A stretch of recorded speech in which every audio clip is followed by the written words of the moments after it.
సాధారణంగా విడాకుల్ని ముఖ్యంగా మహిళలకు సంబంధించి ఒక ఫెయిల్యూర్గానే పరిగణిస్తున్నారు. కాలం ఎంత మారినా కూడా విడాకులు తీసుకున్న మహిళను చిన్నచూపు చూసే ధోరణి మాత్రం పోలేదు. డివోర్స్ని ఓ అవమానంగా, పరువు ప్రతిష్టలకు భంగంగా భావించే పరిస్థితే ఉంది ఇంకా. అయితే వాయువ్య ఆఫ్రికా దేశమైన మారాటానియా తీరు ఇందుకు భిన్నం. అక్కడ విడాకులంటే ఓ వేడుక.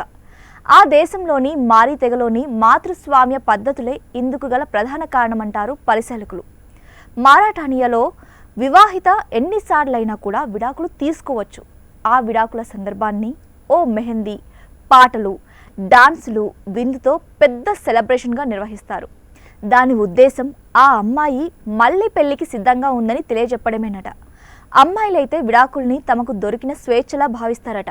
విడాకులు తీసుకున్న యువతులు తమ అభిరుచుల్లో ప్రావీణ్యం పెంపొందించుకునే ప్రయత్నం చేస్తారట. కొంతమంది పై చదువులు చదువుకుంటారు, మరికొందరు రాజకీయాల వైపు మల్లుతారు, ఇంకొంతమంది ఆర్టిస్టులు అవుతారు. ఇలా తమకు నచ్చిన రంగాన్ని ఎంచుకుంటారు. పిల్లలుంటే వాళ్ళ సంరక్షణ తల్లి చాయిసే.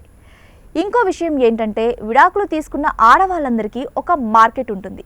అందులో వాళ్ళింటి సామాన్లన్నింటినీ కూడా అమ్మేస్తారు. ఒక రకంగా ఈ మార్కెట్ను వాళ్ళు తమ స్వేచ్ఛకు ప్రతీకగా భావిస్తారట. పాత భారాన్నంతా కూడా దింపేసుకొని కొత్త జీవితానికి సిద్ధంగా ఉన్నామనే సూచననిస్తున్నట్టన్నమాట.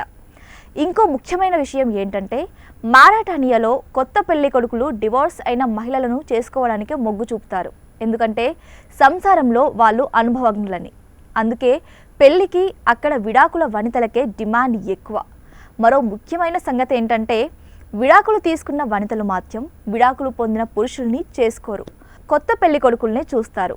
విడాకులు పొందిన మగవాళ్లను ఫెయిల్యూర్ హస్బెండ్స్గా పరిగణిస్తారట.